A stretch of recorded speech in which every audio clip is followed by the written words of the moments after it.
Hello guys, welcome back to my channel. আজকের ভিডিওতে আমরা সোমবার ব্যাংক নিফটি এবং ব্যাংক নিফটি কীভাবে ট্রেন্ড করতে পারে সেই বিষয়ে আলোচনা করতে চলেছি।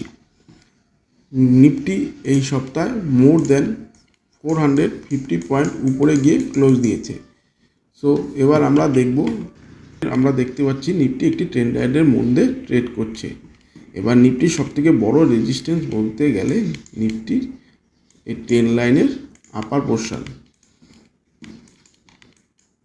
এবং সবথেকে বড় সাপোর্ট বলতে গেলে নিফটির এই চ্যানেলের নিচের লোয়ার পোর্শন। এবার নিফটি দেখতে পাচ্ছি লাস্ট কয়েক সপ্তাহ ধরে এই চ্যানেলের লোয়ার পোর্শন থেকে সাপোর্ট নিয়ে উপরে উঠেছে। এখনও পর্যন্ত নিফটি চ্যানেলের আপার পোর্শন অবধি পৌঁছায়নি, অল টাইম হাই ব্রেক করে গেলেও। এবং উল্টো দিকে যদি আমরা দেখি, ব্যাংক নিফটি একটি চ্যানেলের মধ্যে দিয়ে ট্রেড করছে, কিন্তু ব্যাংক নিফটি এখনও অল টাইম হাই ব্রেক করতে পারেনি।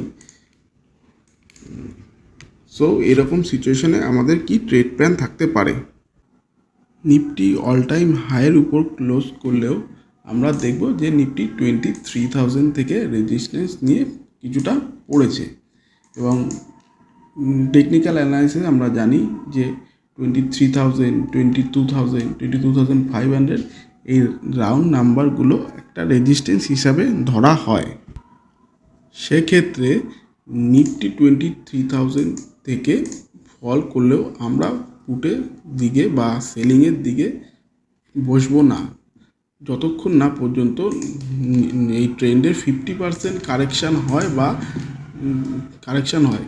এছাড়া আমরা যতক্ষণ না পর্যন্ত 22,000 ব্রেক করছে বা 22,500 ব্রেক করছে, আমরা বড় কোনো সেলারকে মার্কেটে দেখতে পাবো না। উল্টো দিকে ব্যাংক নিফটি দেখতে গেলে ব্যাংক নিফটিও 49,000 রাউন্ড ফিগারের আশেপাশে ট্রেড করছে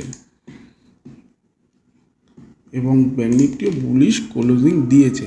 সো ব্যাংক নিফটিও এই ট্রেন্ডে 50% কারেকশান না হওয়া পর্যন্ত আমরা এই ট্রেন্ডের উল্টো দিকে বা সেলিং সাইডে ট্রেড খুব কমই নেওয়ার চেষ্টা করব।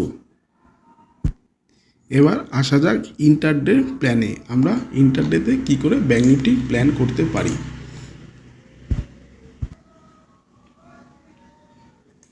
প্রিভিয়াস নিফটি এক্সপায়ারি বা বৃহস্পতিবার দিন মার্কেটের লাস্ট আওয়ারে আমরা হিউজ বাইং প্রেশার দেখতে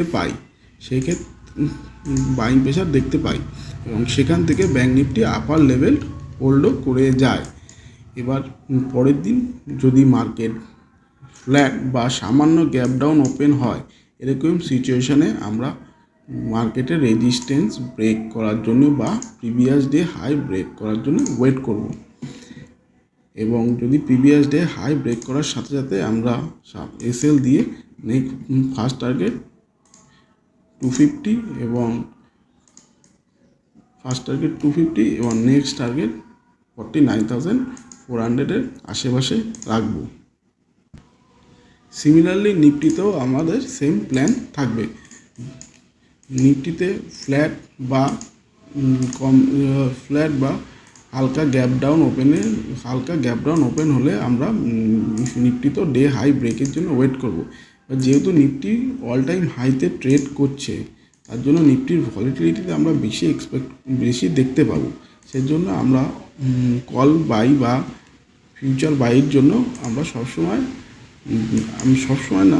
আমরা ব্যাংক নিফটি প্রেফার করে থাকি। কালকের জন্য ব্যাংক নিফটি প্রেফার করব। থ্যাংক ইউ গাইস, আজকের জন্য এই পর্যন্ত। ভিডিওটি ভালো লেগে থাকলে লাইক করবেন এবং কোনো কিছু প্রশ্ন থাকলে বা বলার থাকলে কমেন্ট সেকশানে জানাতে পারেন।